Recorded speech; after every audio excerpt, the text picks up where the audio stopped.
Tentar uma coisa que nós não conhecíamos. É diferente da gripe do coronavírus, que a gente já sabe o comportamento do vírus. A gente já tem a experiência da China, inclusive, de regressão, a gente sabe como é que o vírus funciona, qual é o dano que ele causa. O H1N1 a gente não sabia. Apareceu na região de criação de suínos lá do México, depois apareceu o caso nos Estados Unidos, ficou um período sem notícia e, de repente, apareceu na Argentina. Teve uma epidemia não revelada, porque a presidente Cristina Kirchner não queria perder as eleições, era um ano eleitoral, não nos avisou, e começou a entrar gente doente pela fronteira do Rio Grande do Sul. E foi uma epidemia que chegou a 6 mil pessoas diagnosticadas, né? Depois teve em torno de 300 óbitos, foi letal, bem letal, né? Não foi uma epidemia pequena, né, em termos de letalidade. E depois do inquérito sorológico que foi feito, se estimou que mais de 2,5 milhões de pessoas foram infectadas, né, depois que terminou a epidemia, né. Então, eu queria começar falando isso, né, presidente? Nós estamos diante de todas as epidemias virais, elas começam e terminam, começam a subir, porque o número de pessoas infectadas vai aumentando, e terminam, quando não tem vacina e não tem tratamento, elas terminam porque o número de pessoas infectadas aumentou tanto que a contágio não progride mais. E a grande maioria dessas pessoas não são assintomáticas, elas não têm... É bem provável que antes até desse início do coronavírus já tinha gente aqui, porque o pessoal estava viajando para Wuhan. Eu mesmo fui a Wuhan, na China, em outubro. Como ministro, eu tinha os Jogos Mundiais Militares, eu fui lá assistir os Jogos Mundiais Militares. Né? Então, muita gente foi e voltou, é um centro econômico importante da China, e já devia estar circulando o vírus, só que de forma assintomática. De repente, quando ele começa com muitos casos, porque casos que estavam assintomáticos, em 5 dias viram sintomáticos, né? Mas já vão transmitindo naqueles 5 dias. Então, tem uma história natural da epidemia que é incontrolável, não tem como controlar, né? E eu acho que assim, o controle que pode se fazer, pode-se fazer algum tipo de controle, mas ele é limitado, né?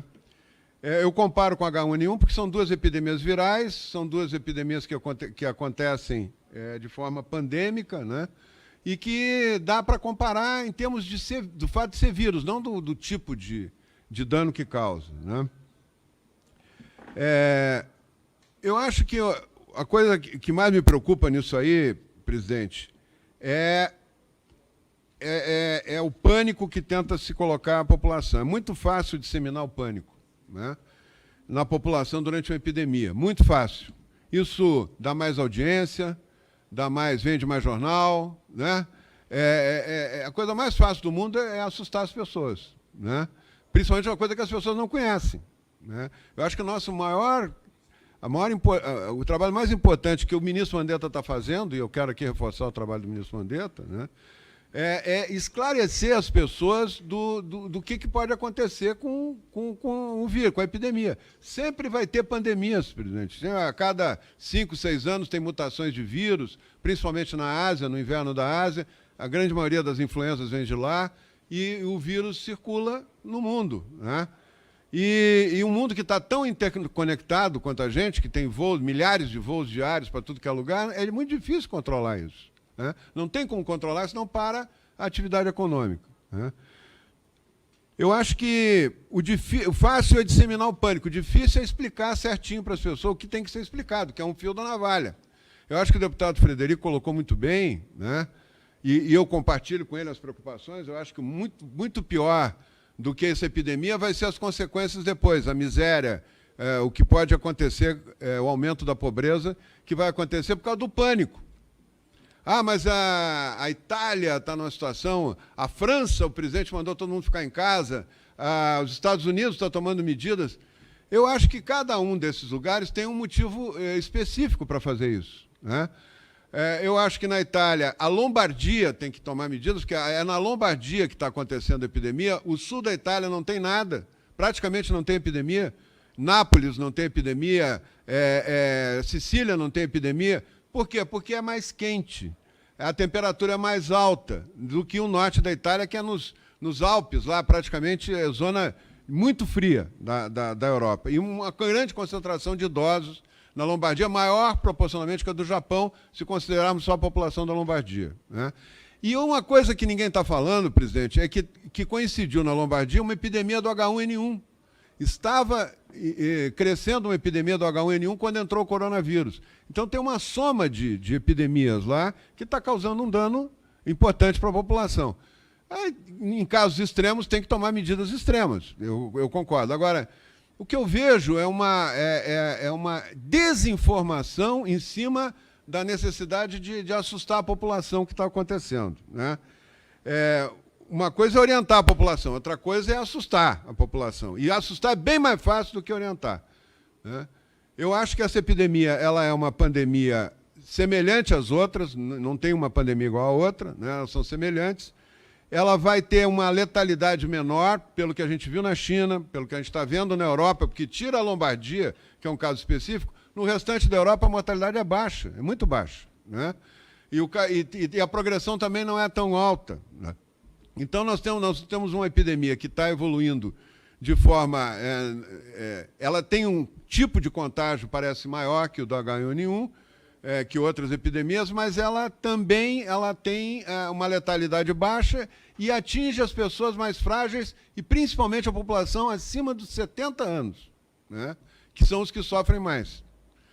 Então, medidas como estão sendo tomadas de suspender a aula, suspender o funcionamento de shopping, ponto facultativo, eu acho que são ruins e não ajudam, não vai mudar o curso da epidemia. Isso é o que eu quero dizer. E desafio aqui alguém me provar que isso muda o curso de epidemia.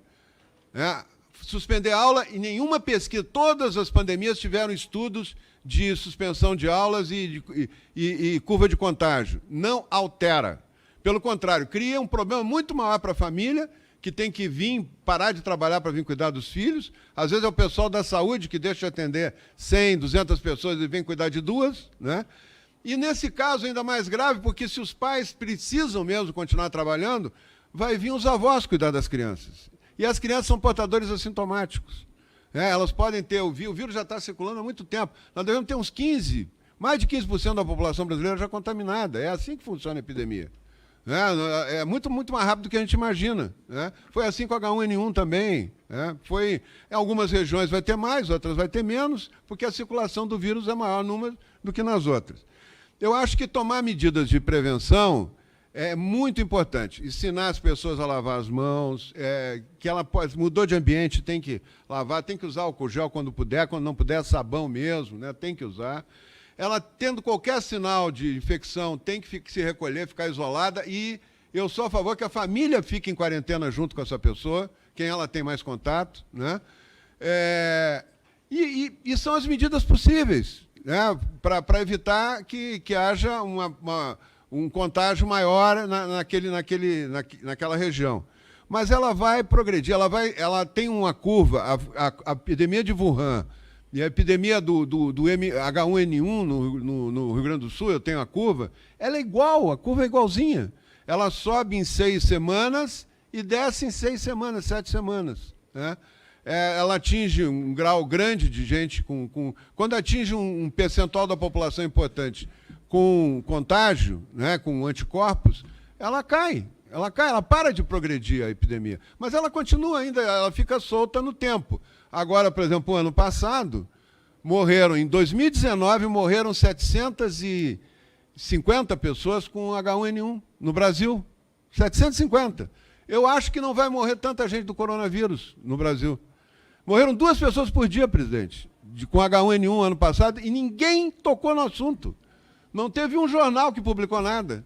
Ninguém falou nada, ninguém disseminou pânico. Não quebrou a indústria, como está quase se quebrando agora. Não se quebrou o comércio, não se semeou pânico na população, né?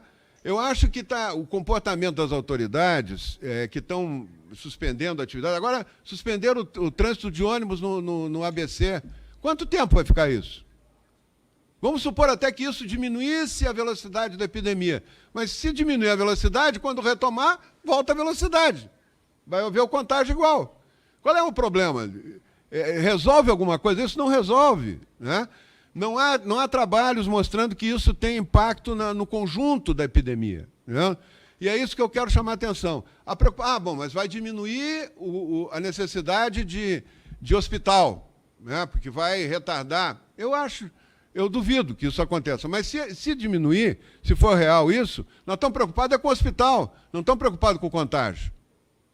O que as pessoas dizem que diminuindo a velocidade vai poder organizar melhor o serviço de saúde é em função do serviço de saúde. Ele não está contando que vai ter menos gente contaminada, né? Então, eu acho que o ministro Mandetta está dando uma demonstração de competência. Ele tem mais de 1.000 leitos já contratados, né, se precisar, não está precisando por enquanto, de UTI. Ele tem 2.000 respiradores. Lá a Carmen deve ter feito isso também, eu fiz lá no Rio Grande do Sul. Em 3 semanas, nós aumentamos 30% os leitos de UTI. É só aumentar, botar mais camas nas UTIs, pegar os centros de recuperação de cirurgia lá, botar mais leitos de UTI ali, e a gente resolve. Não pode ter um exército de reserva de leitos de UTI para usar de 5 em 5 anos, quando tiver uma epidemia, né? Então, eu acho que... O que eu quero dizer é o seguinte, a população não pode ficar em pânico com isso, né? Porque a epidemia ela sobe e desce. No período do Zika vírus, eu era presidente da Comissão de Saúde aqui da Câmara, e eu comecei a fazer a curva e fiquei em pânico. A curva do Zika era uma curva que em pouco tempo ia ter 30 mil crianças com microcefalia. E quando chegou ali 5 mil e pouca, pum, sumiu a epidemia, parou. Por quê? E não apareceu mais mulher grávida tendo criança com microcefalia. Por quê? Porque todas se contaminaram. Todas tinham anticorpos já para o vírus, né? O mosquito podia picar com o Zika vírus, que não adiantava mais nada. Então, presidente, eu quero só manifestar que eu acho que nós temos que, como o ministro Mandetta está sugerindo, concentrar na população de idosos. Eu acho que aí essa comissão podia ajudar, né? Podia ajudar, primeiro, orientando a família a não...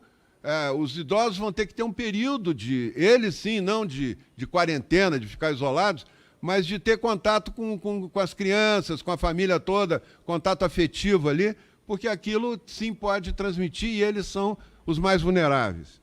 A segunda preocupação que eu tenho é de ter algum reforço nos recursos para os asilos de idosos, né? Os asilos de idosos têm uma concentração alta. A gente está vendo que os idosos que morrem têm mais de 70 anos, né? A imensa maioria está com mais de 70 anos. Aqui no Brasil morreu com 62, 63. Tem uma de 70, que parece que vai confirmar também. E eles vão... os asilos têm que ter o Ministério da Cidadania ele tem um recurso que ele repassa através do SUAS, que os municípios podem alocar para os asilos. Eu acho que esse recurso tem que ser no sentido de reforçar as medidas dentro dos asilos e o Sistema Único de Saúde oferecer um apoio para os asilos em termos de atendimento das pessoas, para isolamento, para atendimento, né, para higienização, né? Eu acho que tem que ter um cuidado extra agora com os asilos de idosos, né? Eu acho que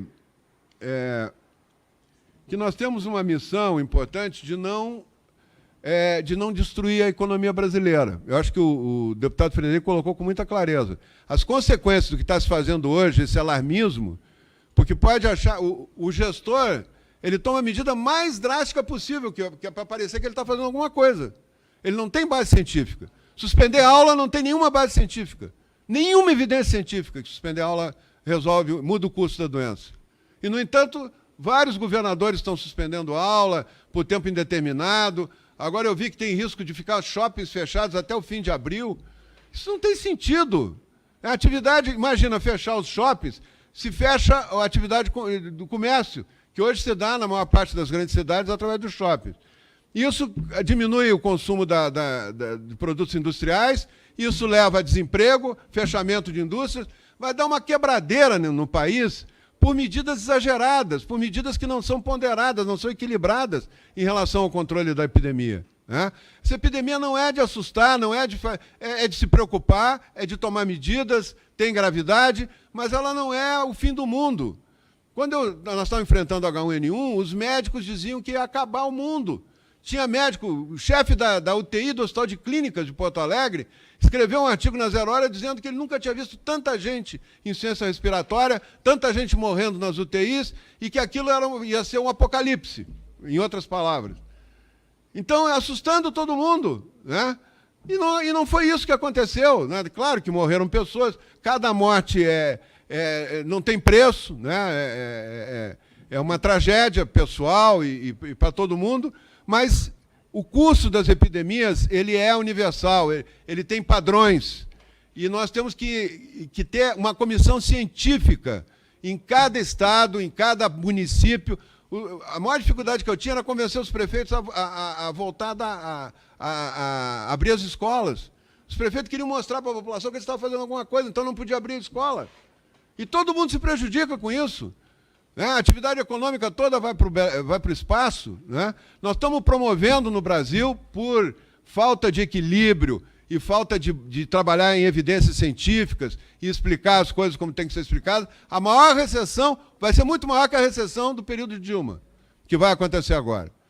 Porque o Brasil não tem como manter essas empresas. O ministro Paulo Guedes liberou 140 bilhões, isso vai ser fichinha, perto da necessidade que vai ter, com o desemprego em massa que vai ter, com as empresas grandes quebrando, né, e com os autônomos, que nós temos que ajudar também. A minha diarista lá veio falar comigo, disse, olha, todo mundo cancelou as visitas, agora eu só tenho... Aí eu aumentei mais uma por semana, eu tinha uma por semana, aumentei mais uma visita dela. Porque não tem como manter toda essa... Não vai ter arrecadação. A recessão vai derrubar a arrecadação também. Não vai ter arrecadação para manter isso. Então, e isso vai durar anos. O que nós estamos fazendo, os erros que nós estamos cometendo agora na condução vão causar recessão por anos, miséria, pobreza, subalimentação, que vai ter um dano muito maior que essa epidemia, né? Então, eu queria, presidente, falar que eu acho que a questão da informação, de ter comitês científicos, de propor comitês científicos para os governadores, para os prefeitos das grandes cidades, de propor cuidado especial com os asilos através do Sistema Único de Assistência Social, e talvez para as organizações também mas principalmente asilos, né, onde tem mais idosos, eu acho que nós temos que ter, e ter uma campanha de divulgação para isso.